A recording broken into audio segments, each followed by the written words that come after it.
Thanks for the opportunity for us to speak to you today. And yeah, the VAFA have been a fantastic partner of my research program at Monash, and we're happy to speak to you today and to contribute some sort of thoughts and discussion around concussion. And joining me today is Dr. Blake Coleman, who's a neurologist at the Alfred Hospital, who's part of our collaborative research team, as well as Lachlan Fuchs, who's the head physio of the Collingwood Football Club, as well as directing the newly opened Perform Sports Medicine Clinic. So they're key partners of ours, and they're going to talk a bit more about the medical and rehab components. So I guess what we're going to cover in this sort of 20 minutes or so is some basics about what sport-related concussion is. Obviously, people generally know what it is, but I wanted to emphasise a few key points. Some of the potential consequences and considerations.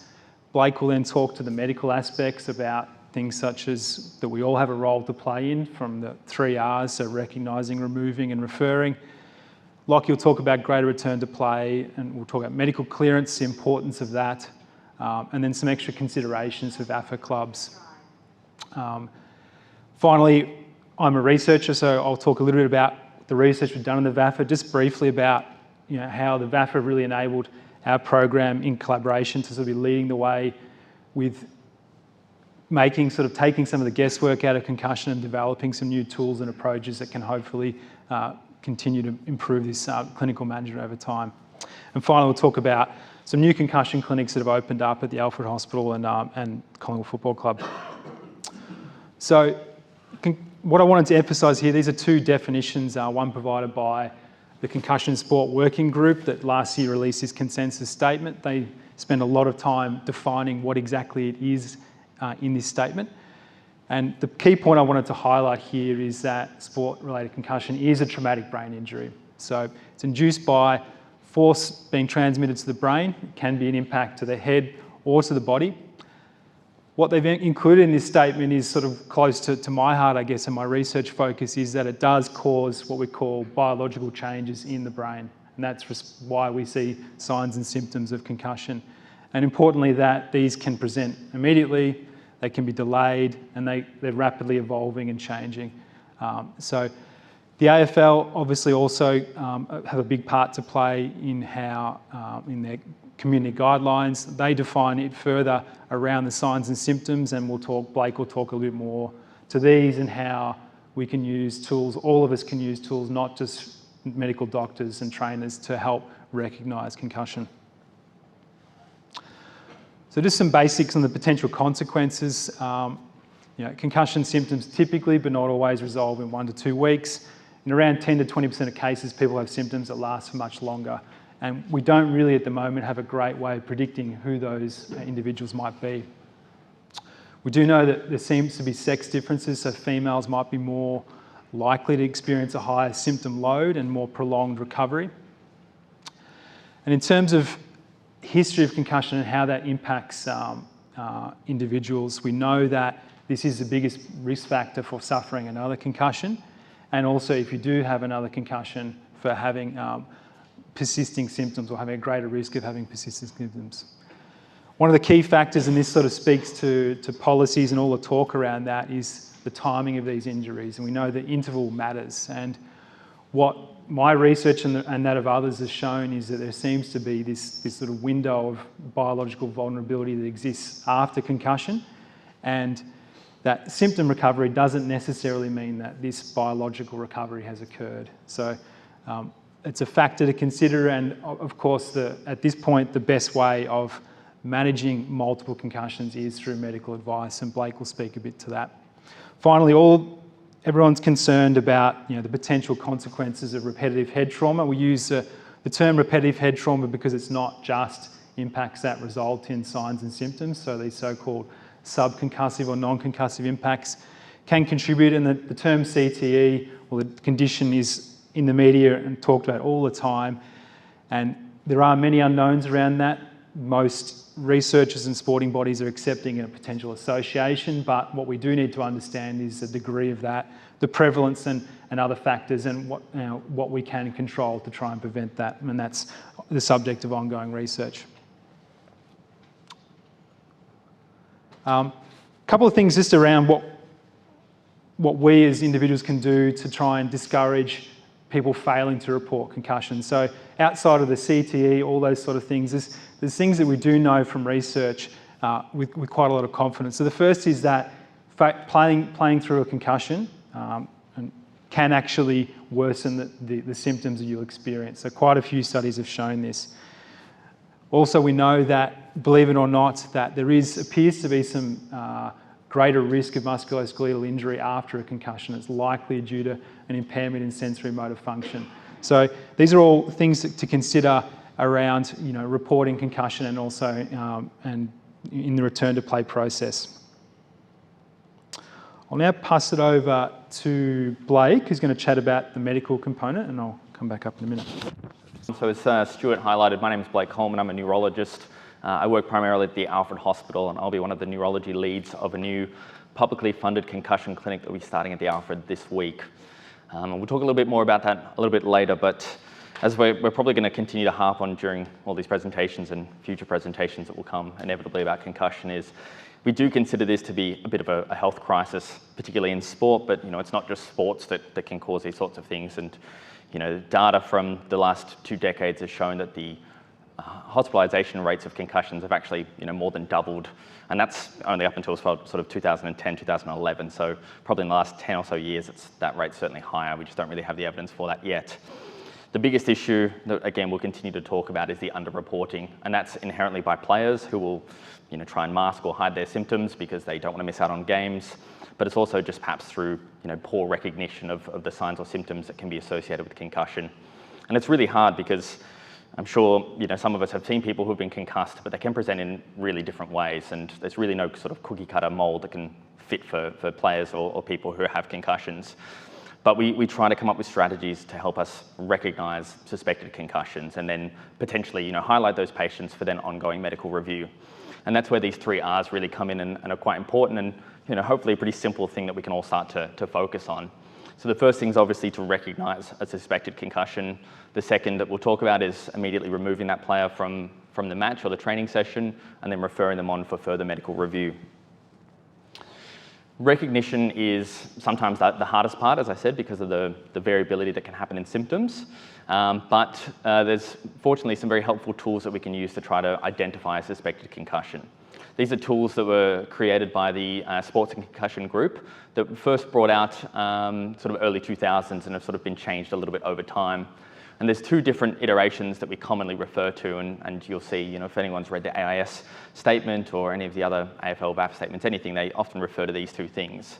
The one down the bottom is one that we might use more so in clinic and is typically designed for healthcare professionals. It's called the SCAT-6, the Sports Concussion Assessment Tool. And this is, again, a standardized tool to try and help us reproducibly identify people who have concussions based off their signs and symptoms. It is a lot more extensive, as you can see there. It's 9 pages long, takes at least 15 minutes from somebody who's sort of been trained and taught to administer it, and is used to sort of not only just identify people who might have immediate signs of concussion at the time of their injury or the time of the impact, but people who might have clinical signs or examination signs that we can see in a sort of a healthcare professional setting. That's not one that we typically would enlist on the sideline on a game day or at a training session because I think probably more in recreational sport we don't really have healthcare professionals there on the sideline. So the same group created this other one at the top there, the CRT-6, which is essentially designed for a lay person, somebody who's not been given an extensive background of medical training or anything like that, but something that people can easily administer at the time of an impact or at the time of a suspected concussion to identify those people. And again, it's not a tool that we would use to diagnose and conclusively say, yes, this person has a concussion, yes, this person's got a head injury or anything like that. It's more so just a recognition, a suspicion of these things that then prompt us to take the player away and send them for further assessment. I'll go into it just a little bit more just to sort of highlight it and to kind of just show how easy it is to administer. But really, as I said, it's only a couple of pages, very straightforward, and it can be used by anybody. It can be used by trainers, match officials, coaches, other athletes, sideline officials, spectators, anyone who's witnessing some sort of direct impact or blow. The first thing that we always think about, I don't know if I've got a mouse up here, but just in the bottom left, they talk about basic principles. So if anyone's had a suspected, if there's a collision, if there's an impact, a suspected injury, always we talk about first aid, the basic ABCs, check their airway, check their breathing, all that sort of stuff. Moving on from that, the most important thing is that box in the middle there, the red flags. And they're things that we would, that have been identified as being, quite dangerous symptoms, quite urgent things that require an ambulance and an immediate referral to an emergency department. And we would consider them, non-negotiables. And I'm hoping, if anyone's reading anything on that list, that they would also agree with that sort of thing. That, anybody who's got, even a transient loss of consciousness, even if we think it's for seconds, we would still say that these players, these athletes should be referred through for more urgent review. And then obviously there's other things there, deformities of the skull or facial injuries, those things should be pretty clear. But we look at those red flags first, and then if those things aren't present, then we move on to perhaps some more subtle signs. And so the first box up the top talks about visible cues, things that we can see of somebody who might have a suspected concussion. As we can see, that's those things like lying, the loss of consciousness, or if they're motionless, if you see that they fall and they're not able to protect themselves when they fall, all things that anybody who's a spectator, anybody who's watching these impacts can hopefully identify. And they're really important primarily because of what we mentioned before, the underreporting of symptoms.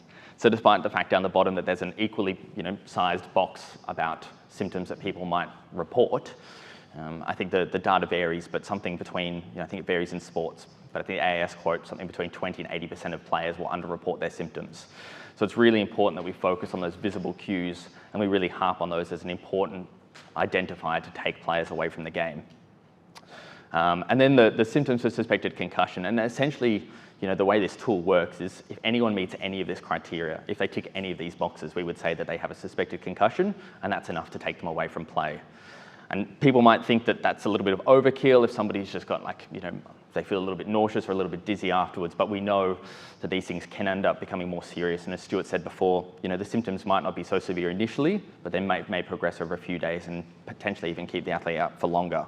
And playing through, a suspected concussion can be equally more dangerous. And as I said, the previous one was more about symptoms, and then the last part is about awareness, really just trying to identify, are they confused, what's their cognitive state like, because again, these things are equally important. And down the bottom of the tool, this is a freely available tool, hopefully clubs can get access to it very easily, but it's just basic things. If you've got anybody with a suspected concussion who doesn't require urgent referral to an emergency department, the plan is that they should be sent to some sort of medical professional as soon as possible. We would say within 72 hours, if possible, and that they're given some basic advice. They're not to drive. We wouldn't want them to be left alone for the first few hours in case they were to deteriorate or change, that they shouldn't be home by themselves, and certainly they shouldn't drink alcohol or take any other substances or anything else that might impact on their function moving forward. And as I said, all of those things identify a player with a suspected concussion, and then the most important thing, take them away from play. And the AIS will continue to speak about this line down the bottom. It's very clear, if in doubt, sit them out, and that's really, really important. And I think it's just going to continue to be more important as we move forward in the concussion landscape.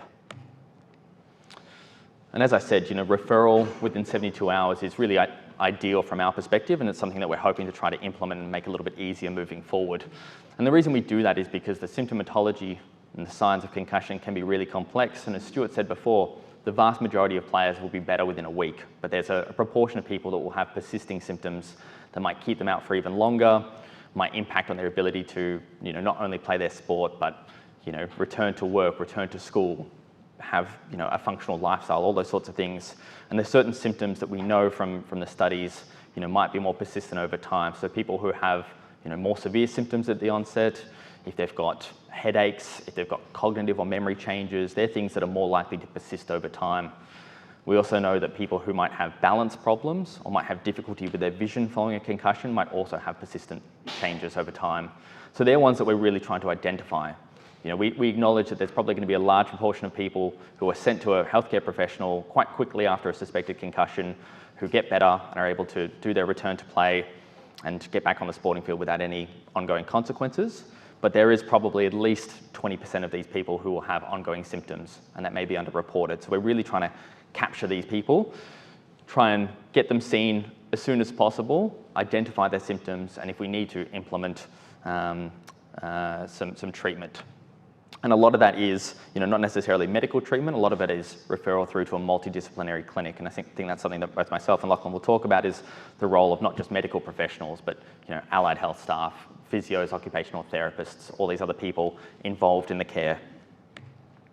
And so this is just a summary. This has come from the recent consensus guidelines that were put out, I think, on Thursday. And again, it's just a pretty straightforward thing. So, we suspect a concussion, we see the signs on the field, we look at this CRT6, this tool that we've got. Yes, they tick the box, we take them away. If it's red flags, we call an ambulance, we get them seen in an emergency department urgently. If not, we refer them through to a healthcare professional as soon as possible. And again, I think I've spoken about this already, but it's more so just so that we can kind of implement that treatment and look to get them back to their healthy self as soon as possible. I'll pass on to Lockie now. I think we'll just talk about the return to play. Come and speak to you all this morning in regards to this sort of management flow chart that the AFL have developed over recent years, and it gives quite a structured way to return an athlete to competition after they've had an episode of concussion. So basically, I suppose to reiterate what Stu mentioned earlier, concussion from our perspective is regarded as a brain injury. If players are experiencing things like sprained ankles, soft tissue injuries, hamstring strains, calf strains, dislocated shoulders, it's common practice to refer these people on for medical advice. So there's no difference, or there's a higher expectation to follow through on these brain injuries to ensure the safety of our athletes.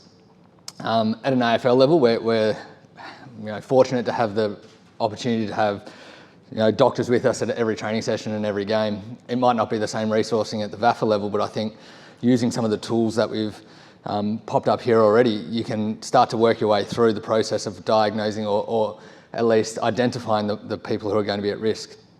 Once you've gone through the process and had an early diagnosis, so whether it's referral to medical practitioner, and the AFL guidelines currently to return to play need medical clearance from a medical doctor. So your physios, chiros, osteos can play a role in this, but in terms of from an AFL perspective and how that flows down to the VAFA, that may change with some of these new AIS guidelines that are coming through. But from our perspective, as we work through these, you'll get a feel for where these players need to be ticked off along the pathway. So initially, if we get delayed diagnosis, then basically this 12-day sequence gets shifted back. So day one, after diagnosis, relative rest. So the players basically do nothing until they can get into the second stage of the recovery. So each of these steps represents 1 day. So first episode of daily activities, 50 to 60% max heart rate, light aerobic exercise. No contact, no team training. As we work through, we go down to then 60 to 80% at that moderate level aerobic exercise, where we can start to introduce some sorts of skill-specific things without any impact or without any contact. So light handballing, some kicking, before we progress into the high-intensity exercise, where we can go up to max heart rate, still not reintroduced into team training or anything where they're likely to get contact. And at each stage of this, we need to consider what are their symptoms doing. If they have any recurrence of their symptoms or aggravation of their symptoms, they go back to their last symptom-free level that they're able to perform. So using that framework within that first week, we've got 5 days worth of progressions there, you'll start to get an idea of whether they're tracking. And so we've got this 12-day framework, but it's not a matter of trying to make everything fit into that. It's making the framework fit around what the presentation is. So some of these will take longer, and we may get, the symptoms resolution taking a little bit more time because, as Stu mentioned, the symptom resolution doesn't even correlate with what's happening from a structural or biochemical brain recovery. So I think making sure that the athletes are giving you good feedback, and whether that's the medical teams that you've got working at your clubs, if they've got physios, then having good lines of open communication, because some of this stuff might be happening away from the club, because if you're only training twice a week but you're having to fit these progressions of aerobic exercise in there, we're going to have pretty clear channels of communication to know what the symptoms are doing. From that, we move into the second phase, which is then the real return to play, return to training. And so that first training session is a non-contact training session where they're able to be reintroduced into activities with the team, but still not tackling or anything sort of contested. So it may be your more open ground drills without any of the in-close handball drills or any of the tackling stuff that they're working through. At this phase, we follow each training session with a recovery day to be able to reassess and evaluate what the effect of that training session is. We then go into limited contact training, which may introduce then some tackling, tackle bags, protected sort of skill drills into some of those handball drills where at the football club we may opt to pop them in, we've got different coloured hats. We wear bibs and things like that sometimes in the drills, which we found was hard to identify players that were modifying contact. So we'll do it in other rehab situations if it's a post-shoulder eco or something we're wanting to protect the player with. Simple coloured hat or something like that then makes it an identifier for their teammates to know that this player is somehow modified, but it also gives that player an opportunity to start to reintroduce into the drills. Rest and recovery day after that, and that's when we then get the opportunity to have the medical clearance. So from our perspective, we have our doctors on site. We've had often the baseline testing for all of our athletes done. The scat that gets performed on game day, we'll get that repeated early on in the process, but we've got some computerised assessment tools that we used as well. But at this point, the players need to be signed off before they can then return into that full contact training, and then basically day off into game. So we're not getting a whole lot of exposure into full contact training before the players are identified whether they're ready to get back into it. So one full contact training session at the moment within the guidelines is what we're looking at. But again, it'll be interesting to see sort of how this plays out at the moment. Speaking to our team doctor yesterday, the AIS guidelines and what's being put forward there with the 21-day recovery you might have heard sort of spoken about hasn't been mandated at our AFL level, and whether that changes is yet to be seen. So we'll speak a little bit later on how we managed to, I suppose, get your players seen to in a timely fashion and how you then, I suppose, support them through that process, but acknowledging that everyone is going to want to try and get back, largely as quickly as possible, and it's filtering that sort of enthusiasm with having a real duty of care. I presented to a group of academy young athletes and their parents during the week, and the question came up from one of the parents was, how do we identify, or how many times can a player get concussed before we start recommending, do they have 6 months off, do they have 12 months off, how do we determine when they come back? And my response, right or wrong, was this isn't a responsibility that they need to take on as parents, and you guys as clubs need to engage medical professionals, other people in that, to make the decision-making process really clear. And it's been well documented, us at Collingwood and a lot of other AFL clubs now are having to go through really rigorous processes to make sure that our athletes are safe to return off multiple concussions and complex concussions for their best interest, but also to protect everyone involved. And so from a club level and from an organisation level, these are all the considerations that we need to make. As Lockie said, obviously the medical clearance is part of the AFL policy. We'll talk more about what's happening in the VAFA in a little bit, but from a doctor perspective, a medical perspective, we think this is really, really important, obviously. And, as Lockie highlighted, being able to see a player or an athlete early on into their concussion and then being able to see them a little bit down the track, at that 12-day mark or a week later, so we can try and give them that medical clearance as necessary, I think is really important. And I've had some discussion with some GPs who have been semi-involved in providing medical clearance for players to return if they've been given a form or if there's a requirement for that. And they obviously have a really hard time because they haven't seen these players before. People are really keen, they're really eager to get back, they're trying to potentially mask what symptoms they've got. They might have some persisting clinical signs, or they might still have some persisting issues. And really trying to have that kind of close follow-up, have that relationship with the player or the athlete, watching them move forward, I think is really important. And that's something that obviously happens at the AFL level and something that we think is really important to try and implement in recreational sport. So the medical clearance, as we said, it's more so just players are diagnosed with their concussion. It's us following what their progress is, following that return to play, making sure that they don't have symptoms, re-examining them at that point, and then being able to provide that clearance. And as we've highlighted throughout, 12 days is currently what's been listed, but it may not be sufficient. It might be that players need longer. Some players are able, they're able to get through that 12 days quite quickly and quite easily, and that's sort of obviously a little bit of an evolving process. But for the time being, I think the policy for us still stands is that we would want that 12-day medical clearance, be able to see those players, make sure that their examination is back to normal, that they're functioning, that they're able to get through everything fine before we get them back into that contact sport. I guess, there's a different session. I know this audience isn't full of trainers and physios and whatnot, but I think highlighting that a lot of these attitudes and awareness of concussion starts at the top down at a VAFA level. This is my experience from working with VAFA clubs. And hopefully that we can sort of communicate that there's sort of responsibilities that exist at all levels. So, and that does often start from the top, and as Lockie mentioned before, around sort of the players also have a role to play there too. So I guess, clearly that honesty in symptom reporting is key here, and that it's not just for their own symptoms, it's also looking out for their teammates. So players being aware of what the signs and symptoms are, and if there's any doubt at all, communicating that to their training and medical support staff to help get the player off so they can be medically assessed. And then I think, without scaring players, I think the emphasis should be on, that that's our duty, and there are risks associated with not reporting either your own potential concussion or another's. And then the term we've used in the presentation today, and Dale will talk about with the policy, is suspected concussion. And that's the way I think we should think about it as non-medical professionals, is that if any player has any of these potential signs or symptoms, that it is a suspected concussion, and that is a diagnosis that's later on performed. And then helping identify that, I think this CRT6, the Concussion Rational 6, is the best tool that anyone can use, and I think it should be broadly communicated and distributed across the clubs to help identify potential or suspected concussion cases.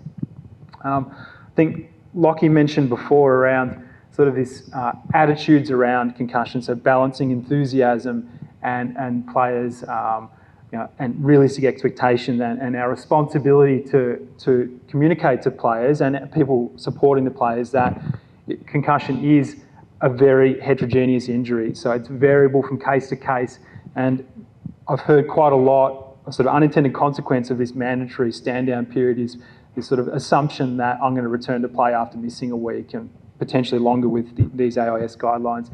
I think that should be discouraged because many cases don't have that symptom progression, and medical histories are different between individuals. So we need to emphasise to people early on, not only to get a medical assessment, but also to have realistic expectations, and there's no one-size-fits-all approach to how this will progress. The last one is, and Dale will potentially speak to this, is around what we can do to help the initial medical assessment and then the guidance to return to play from there. And I think the CRT6 is a tool that's not a test, it's a tool to help identify, but we can document some of those signs and symptoms as well as the mechanism of injury on a report, on some form of document, and potentially Dale will talk about the management system, how that might work in with that.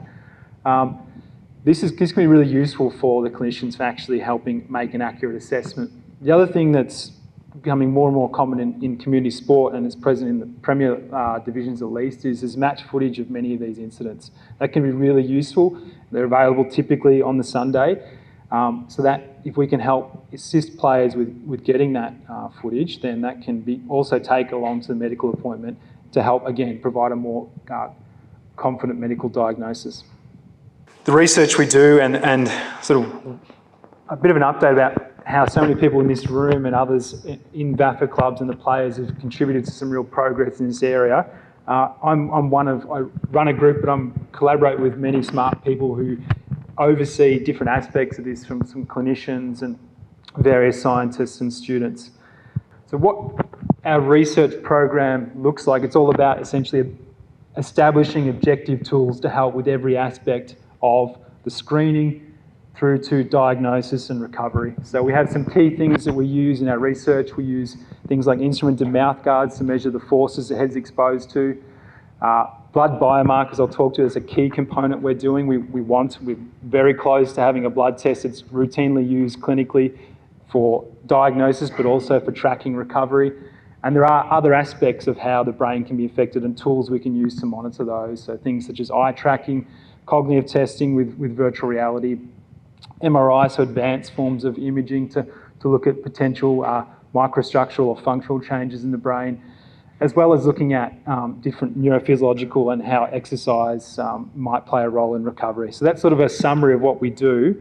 The blood biomarkers is a key component. It has a lot of appeal. I think it's pretty easy for most people to understand that if you have a blood test that can help take away some of this guesswork, that's a great thing, and it's an objective test That's the key thing. So we're working on a few markers with some industry partners that can help with each aspect here. So from diagnosis, so not just who has and who doesn't have a brain injury, but potentially who might have a more serious structural injury, so and therefore would need, which will be detected on a CT scan. So it's an important thing to emphasise, is just because it happens on a sporting field doesn't mean that it can't be a more serious structural injury. And these blood biomarkers are one of them is FDA approved now, and hopefully will be in use in Australia soon for that particular purpose. We all want to know early on how people are going to recover, so predicting who will and who will not have persisting symptoms is something we're working on. And the major thing we're really interested in, is very topical at the moment, is how can this inform return to play? So symptoms, we can have all these different approaches for monitoring those, and they're very, very important, but we think that this might be an additional component, is tracking how the brain's biologically recovering to help inform that return to play decision. The last one there is just around head impact load management. This is something that is talked about a lot, particularly when you think about CTE, is that, you know, that repetitive head trauma, even subconcussive cases, can have cumulative effects. So that's where we're using things like instrument and mouth guards and these blood biomarkers to look at potential sort of cumulative changes, and that hopefully down the track will be something that becomes routine, so we can monitor those as well. Just quickly, some of the work we've done in this space. So we published a paper late last year showing sort of between individuals with concussion and without, some of these key, what we call biomarkers or markers of brain biology here, that clearly separate individuals with and without concussion. So you can see this panel here at different time points post-concussion, and note the log scales there are quite good at separating those two. And that sort of, this study was done in collaboration with the Alfred the emergency department, where we've got sort of that gold standard diagnosis where we can compare these biomarkers to. In the VAFA, we've done had a few different studies ongoing. The first one, which we completed at the end of last year, which we had 20 different clubs and around 70, 80 teams participate in, was probably the largest study of sports concussion in Australian history, and it's with massive thanks to everyone across the VAFA and the players who contributed to that. We had 140 players that each completed 8 different visits where we did blood, cognitive testing, symptom assessment, and I'll show a couple of findings from that. I mentioned before, we're doing stuff with instrument and mouth guards. We've got a partnership with a company, HitIQ, where we're looking at how we can use these to help identify players that need to be screened for concussion and monitor potential subconcussive impact exposure. And we're lucky enough to get some more funding on the back of the work that the VAFA supported to now look at these findings we're seeing with blood biomarkers. How can they be backed up by neuroimaging? So hopefully, and I'm very confident, a lot of this work is going to lead to actual clinical changes soon, with big thanks to the VAFA community. Some of the work, just quickly, we've done. So 2 markers we look at. One's called GFAP. It's found in astrocytes, which are only in the brain and spinal cord. And the other one's called NFL, or neurofilament light, which is found in the wires of the brain, or the axons. And what these figures show here, so firstly on the left, you can see at the top left, this GFAP marker, you have this really acute and consistent change in pretty much everyone who has a suspected concussion. And this, for most individuals, normalises after a week, but there's a subset, around 20% of cases, where these do persist for a bit longer. And you look up the top right, this seems, one thing we can take away from this at the moment is there seems to be an association with players who do lose consciousness. So those who lose consciousness actually have much more substantial elevations of this GFAP, and they last for longer. And to put it bluntly, basically this GFAP is only found in the brain. It's essentially, you've got a little bit of your brain floating around in your blood. That's, I guess, the seriousness of it. And that's why we think that it's something that should be monitored. It's highly sensitive and specific. Neurofilament light, it's found in axons. We see a different profile, which is useful from a clinical perspective, where we can have someone who's assessed later on and see these changes.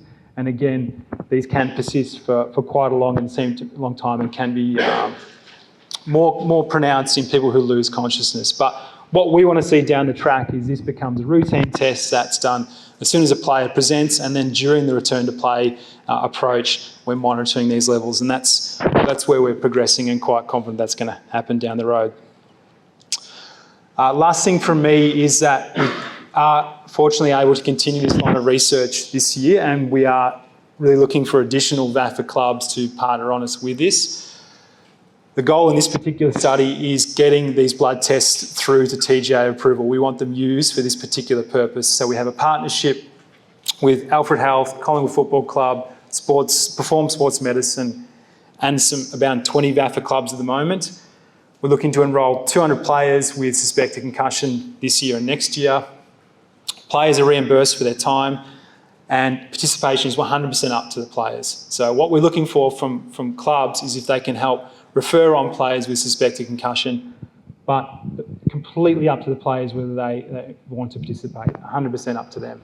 This study is quite a brief one compared to our previous ones. Starts with a referral from the VAFA clubs, typically using those CRT6 signs and symptoms. We visit the players for a 24-hour blood sample. They get a voucher for their time. And then from there, they're invited to come to one of these two concussion clinics that I have Blake and Lockie talk to for a medical assessment. So my contact details are there. If you just want to find out a bit more about it, love to chat and together we're hopefully able to get some of these promising findings into clinical effects. So. Yeah, thanks, Stu. Just a quick plug for our clinic donation before. So this is the first publicly funded concussion clinic in Victoria. I think it's one other in Queensland that's been relatively successful. I'm sure everyone's familiar that there's been a concussion clinic through the Epworth Hospital for some time as well. But this is a publicly funded clinic that's through Alfred Health that's based at Caulfield Hospital. Which is very easy for people to get to, easy to park, and all that sort of stuff, very easy to access by public transport if necessary. It's a multidisciplinary clinic that's focusing on anyone who's, we're trying to capture people ideally from any form of concussion, whether that's from a car accident, a sporting injury, domestic violence, all these other reasons that people might get these injuries. But we've got a clinic that's run twice weekly, a Monday morning and a Friday afternoon. And as you can see there, it's a multidisciplinary. So it's neurology led from a medical perspective, but we've got physios, occupational therapists, speech, all these other disciplines that can help try and get these players, identify their symptoms and get them back on track as soon as possible. It's a free service, and ideally we're trying to get players in, on that Monday morning after their injury on the weekend. So, through collaboration with the Monash Research Group and with the clubs, we're going to try and identify these players early and sort of form a referral pathway that they can just get to the clinic on the Monday morning and be seen sooner rather than later. That way we can start this process, identify things, and then catch up with them a little bit down the track to provide that medical clearance as necessary. So hopefully a really good service. Hopefully we can use it to provide these things for these players and not only improve their outcomes from a concussion perspective, but hopefully maybe take some of that medical clearance burden off GPs and, I guess not incentivize players, but just make it a little bit easier for them to get the access to the services that they need. Yeah, similar to what Blake's put. We're a facility that we've been able to develop in the last 12 months. We've just opened at the AIA Centre, aligned with the Collingwood Football Club. We've got staff internally from the football club working there, and we're looking to partner obviously with Stu and the work he's doing through the biomarkers and the Alfred to offer a service to athletes predominantly, and being a privately run clinic, we can service adolescent athletes, anyone that experiences a concussion, so they don't have to be 17 or older. And it's a book for service type clinic. So if we're opening on the Tuesday morning, it gives an opportunity for people who either can't get access to the Alfred one or want to be able to book in a time around their work or school commitments to present and see one of the sports medicine professionals or the doctors we've got there to be able to run through the initial assessment process and align some of these clinical findings with the biological blood marker findings that we're finding from Stu's research. So yeah, it's a facility that we're trying to make as accessible to everyone as we can. We're trying to work with the Marsh Insurance. It'll be interesting to see what the processes are with being able to access some of their coverage to see whether it applies to the concussion side of things, but also from a sports medicine and injury management side of it. We have from orthopaedic surgeons, sports physicians, physios, sports psychologists, exercise physiologists, massage. So we're covering the gamut of sports medicine. Yeah, like I said, we're located at the AIA Centre. There's parking on site there, and at the moment we're open Mondays to Fridays. We're looking to expand that service as we get busier. So I know your VAFA clubs have medical networks of professionals there, but we're also here as a resource for you too, working at the coldface and elite football for a lot of our staff, but we've also got people across other sports and expertise as well. So if there's any needs, a simple Google search or get in contact with us and we'll be able to help you out. It's located there next to Olympic Park Oval at the AIA Centre. Hopefully that hit home, and I guess let you know the importance of where we're headed. Obviously with the research at Monash, the implementation obviously at Alfred, and obviously what the work they're doing at the Pies. So what it means from our perspective, so we did the concussion policy last year as a reporting policy. So the AFL obviously has a concussion policy which all clubs adopt. The VAFA have its own reporting policy, which is on top of that. So all of the policies can be found at the AFL within the National Community Football Policy Handbook, which is where the concussion policy lies.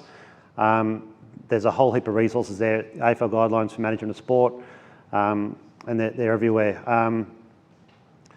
The priority remains obviously the short and long-term welfare of the players. Now, we talked about, I guess in those presentations, about protecting the players, but there's also now that element now, you've got to protect the club and potentially the association. So, there's 33 AFL players taken on the AFL at the moment in that space in legal terms.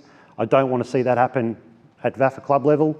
It hasn't yet, but I just need to know and reinforce that this space, in the concussion space, it's becoming very, very serious. At the moment, just so everyone knows, the AFL haven't adopted the AIS recommendation that went out yet. Not to say they won't, but they haven't yet. So the policy is still that 12-day minimum. So one other thing that the AFL's obviously introduced this year that your coaches will need to do, obviously when they do their coaching accreditation this year, is that there is a concussion management module as part of your coaching accreditation now. So that's where it's at. So it's actually making sure that everyone involved in football has an idea and a realisation that concussion is front of mind. 2023. Again, this was the first year of the reporting policy. As you can see, from round one to the end of the season, it dropped off. It dropped off significantly. Concussions didn't, reporting did. So you can obviously see the trend line. Not great. Half the clubs didn't do it. 203 reported concussions, which is about 10 a week. That's what we know of. All right. Now, the reason I put that up there is to let you know that obviously some clubs do it real well. So you would have seen Lauren Evans was up there as part of Monash. She's at Zavs, so 35 reported concussions.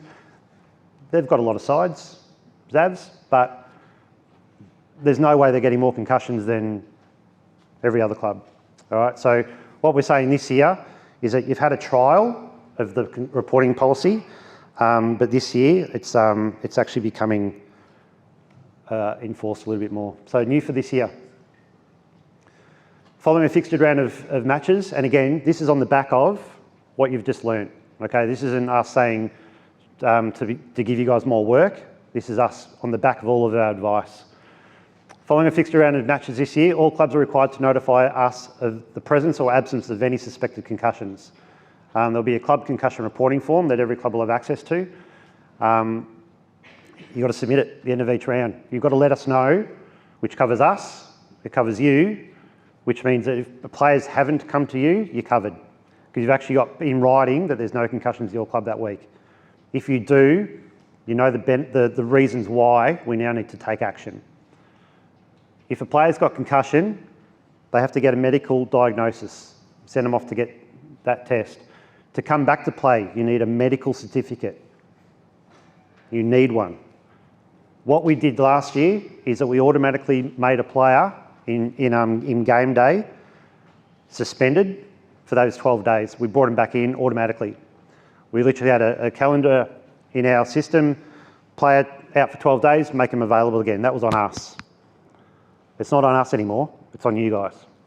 Okay, the league isn't clearing a player to play. Okay, the clubs are, the player is. The player needs a medical certificate. We need to see it.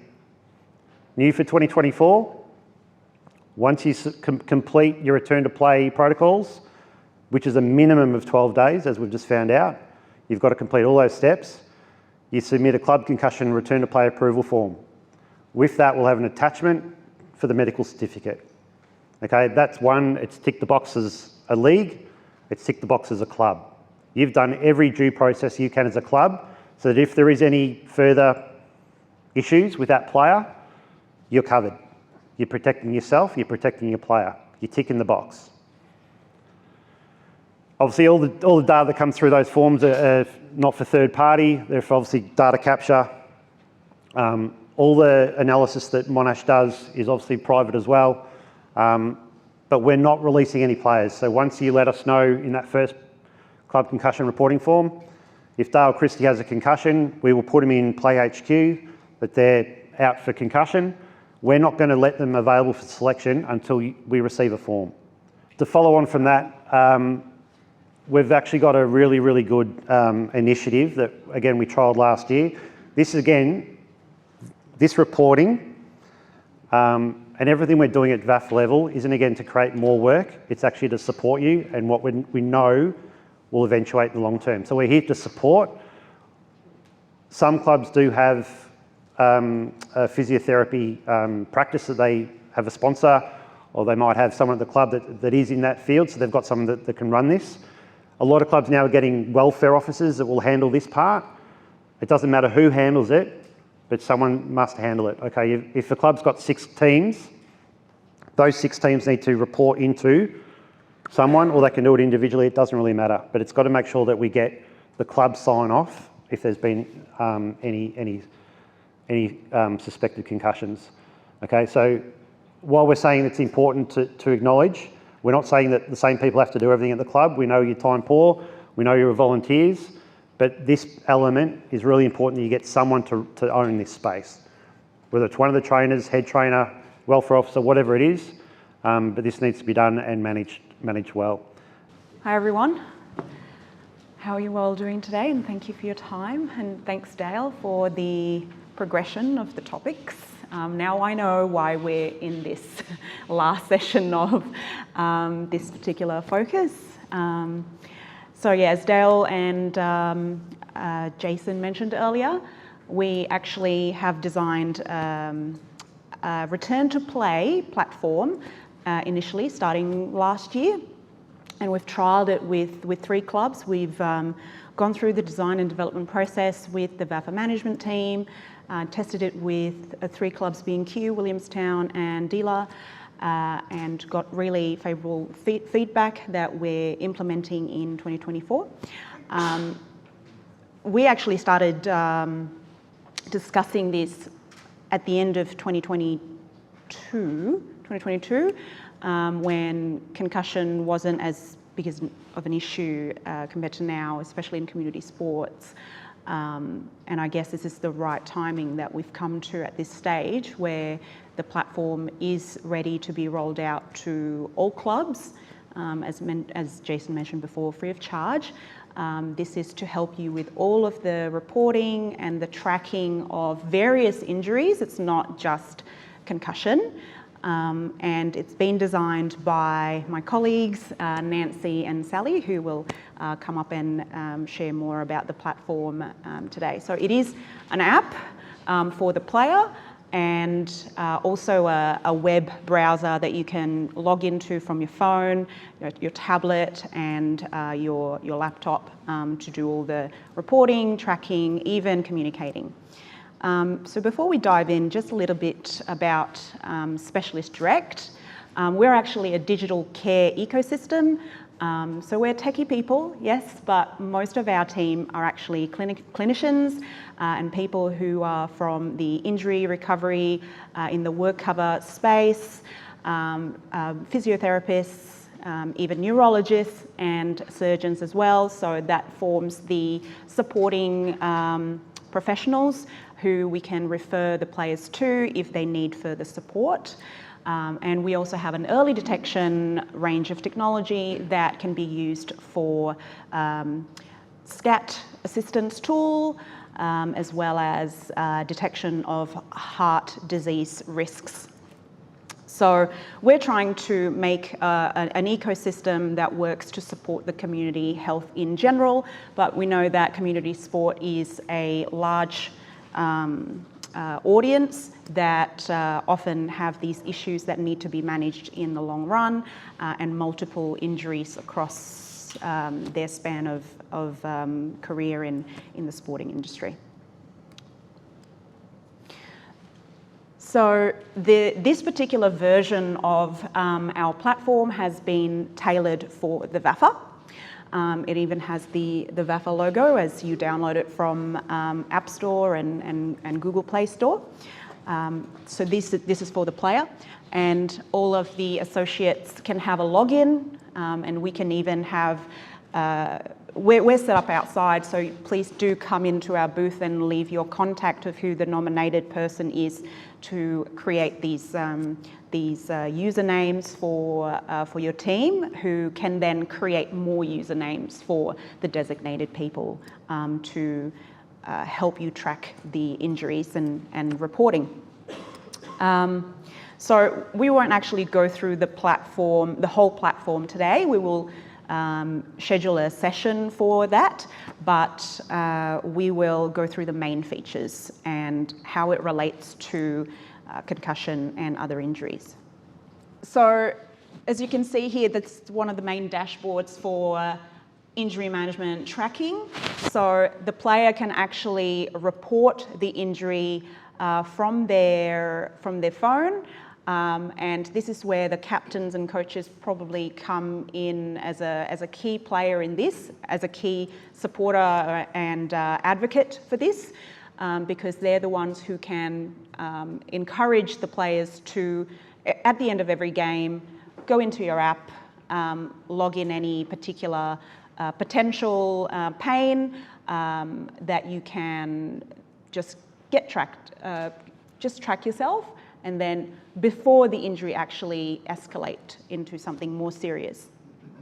So you can see how everyone's tracking throughout a particular injury that can be opened as a case and managed throughout the progression from the, we saw the colouring system, which is similar to the traffic light system that we're developing, and we will be syncing that to the system as well. So you can see which player are on the red, orange, yellow, and green, good to go. So some of these are still being developed, and we will continue working with the VAFA and the clubs to introduce more features to make it really seamless to help the clubs report and to help connect the players with the support that they need. And this not only includes support for physios and trainers, but also for mental health therapists. So with me today, I have two subject matter experts who have designed this platform together with us in the VAFA. Nancy Abdul-Noor, who will talk about how great she is in what she does. Thanks, everyone. My name is Nancy. I'm a psychologist by trade, but for the best part of 20 years, I've been working in occupational rehab return to work setting. That is currently my day job, but outside of that, I'm very passionate about MIRA and Specialist Direct and the work that we're doing with the VAFA to support these initiatives, very important initiatives around return to play in community sport. Primarily my focus is around good case management principles, so using systems and tools to enable clubs to capture information at the right time, provide the right level of engagement and support to players as well as other club members to ensure that we're providing a really efficient and effective mechanism to support players to return to play safely. So really the system is designed for multiple users with multiple different roles, if you like, who all need to be engaged and working collaboratively to get the best outcome. And the best outcome we're looking for is player recovery and player return to play. So really what we're doing is, if we think about the presentation just before us, which was talking about the what, Mira and Specialist Direct is really about the how, okay? So this is really about giving you the right systems and tools to support clubs to actually operationalise your obligations and operationalise the work that you do to support your players on a day-to-day, week-to-week and over the course of the season. I'm just going to hand over to Sally to introduce herself and her role.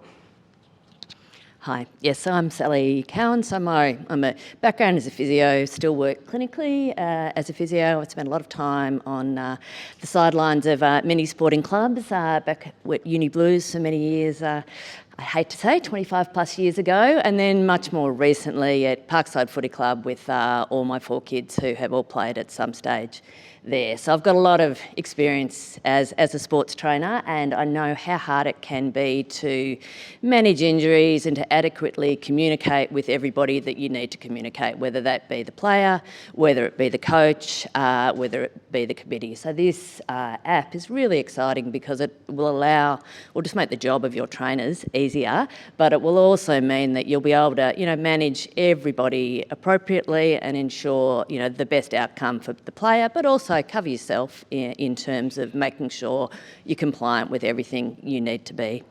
So what we've got up here is just a quick sort of snapshot of the various screens that come up in the app.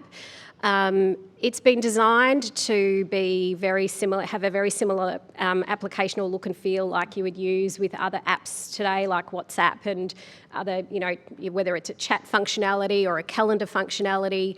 But probably what's unique about this is that the only people that you or the players will be interacting with are the people that are involved in their case. So this is not a chat forum where you're chatting to every person in your team. This is a chat space where you are talking with your coach or your fitness trainer or your rehab professional within the club. So it's really important that we recognise that this has really been designed for a particular purpose and a particular type of user group. But again, if we think about how do we streamline and make sure that we've got all the right stakeholders working together and working collaboratively, the system is basically set up to do that for you. The other one that I wanted to highlight is the pain and mood scale. So again, if you think about a player who maybe doesn't like to talk too much or articulate exactly how they're feeling, whether their pain is increasing, decreasing, we've got a simple scale with a text box if they do choose to put some notes in there to keep a record, and it can be done on a daily basis to monitor whether their pain is increasing, decreasing, if their mood is changing.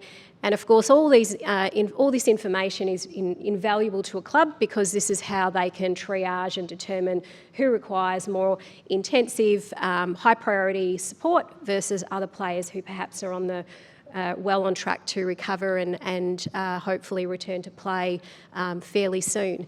There is also, if we think about the timelines and the dates and the recording of when players are going to return at what point, you've got a handy calendar function where a player can actually, or the club themselves, those involved in the case can actually incorporate a date with a comment to say, I need your medical certificate by this date. If I don't have it, you don't return to play because that's a requirement.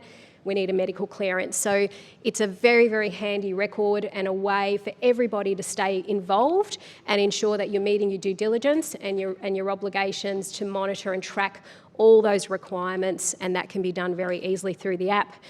The app also allows a player to upload that med cert via the app, so they can simply take a photo of it and it can be uploaded and sit in your system and it goes straight to your dashboard. So again, no running around with pieces of paper in your pocket. You can simply just manage it all through the app. The app, as FIFA mentioned, is available on your app stores at the moment. We piloted last year, so we got some really great feedback from the clubs who took the opportunity to pilot. So there is still work being done.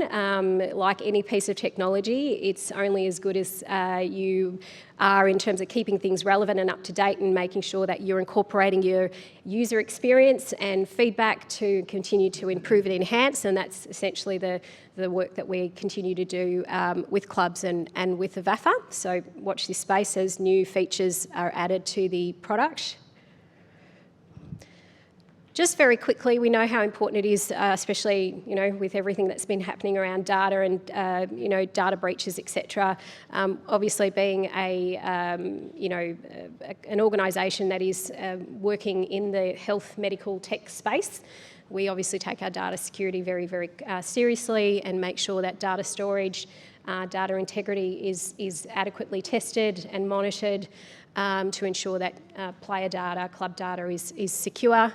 Just wanted to also call out that whilst this is a VAFA app, the way it's set up as a tenancy is at a club level. So no club sees another club's data, obviously, but just wanted to be really clear. Your club only sees your club data, and that's all. That's the way it's set up in the system. So you can only add users who are employees or volunteers of your club in your club platform, and that's essentially how we sort of ring fence and keep that data secure as well. So this is just a little timeline, how we think it will go with rolling it out to all of the clubs over the next couple of months. It's obviously going to be fairly tight, and we're hoping to be able to be integrated with Player HQ, so we'll be able to have players' names and email addresses in this to help to prompt them download the app, and then we'll run some online training sessions. It's very, very simple. We've got some video type training videos and modules that we'll send out to all clubs, so you should be able to run yourself through it well, but we'll also have some online drop-in sessions and spend as much time as we need to help all of you make sure you're very comfortable with using the app and your players are comfortable with it as well, so it will go as smoothly as possible. And we did this last year with our trial with our couple of clubs, and everyone found it pretty easy to use, and it was pretty smooth. So that's the plan at this point. So just to add a few more things, I would like to highlight additional areas here, I guess. So at the moment, the way you report an injury can be a simple chat that the player sends to associated users within the club. And these associated users can only see the data that they are associated to, the player that they are associated to. So even as a club member, you can choose to assign a particular player with select users. So you can enable that limited visibility. We do understand that maybe the player wants to keep it private, and so they can say, oh, can I only have this person see my data? And then you can just associate that person, that player with that nominated case manager, so that it's kept in a small circle. In addition to the chat mechanism, you can also set appointments, and this can be appointments with a check-in appointment with the coach, with the trainer, as well as the physio. And what we are introducing as well in 2024 is access to external services, including mental health services for players who are having issues with their personal mental health. So that obviously ties in really well, obviously, with what we've spoken about. This will actually really help clubs. It's a really quick and easy way. Players put their injury in. They're in constant contact with their allocated trainer or physio or S&C, who will then give feedback back to the coach. The coaches also can be in the conversation as well, because obviously the coach needs to know where their players are at. It saves extra meetings, extra phone calls. They can just go into the app and find out where your players are at from their return to play. So it's a really good initiative, and yeah, clubs will get on board. Again, it's free of charge to players and clubs this year, but hopefully you can see where we're headed in the VAFA footy space. We're really looking after the welfare of these players. The follow-on to that is that we've increased Marsh insurance coverage now for all clubs. So in the past, in 2023, we had bronze cover with Marsh. We've now using the $11 registration fees to pay for gold coverage, which means the players will now get 90% reimbursement of their non-Medicare expenses as opposed to 50%, and obviously their max claims go up and excesses drop down. We see this space as pretty critical. It's a point of difference between VAFA clubs. So in the recruiting retention space, clubs can use this as a recruiting tool, as a retention tool, saying we are, as a club in VAFA, looking after our players. Not many leagues will have these available systems to them with the app and obviously the gold coverage as well. So hopefully this is a benefit for your clubs to actually promote within your own environments, to promote that you're not only a progressive club, but proud to obviously be part in the VAFA scenario. If there are no more questions regarding this element, we'll end it there for the break. But does anyone have any questions either for me on the concussion policy, or Stuart and the team on concussion, or FIFA and the team on the app? The question for those who might not have heard was just about pain relief in terms of the early stages of concussion. And it's really tricky. I mean, the evidence base is really lacking internationally about what we do. There's very few trials and studies that are looking about symptom management for concussion. A lot of it's been about early recognition and long-term consequences, but really that kind of gap in between of what we do is really difficult to determine.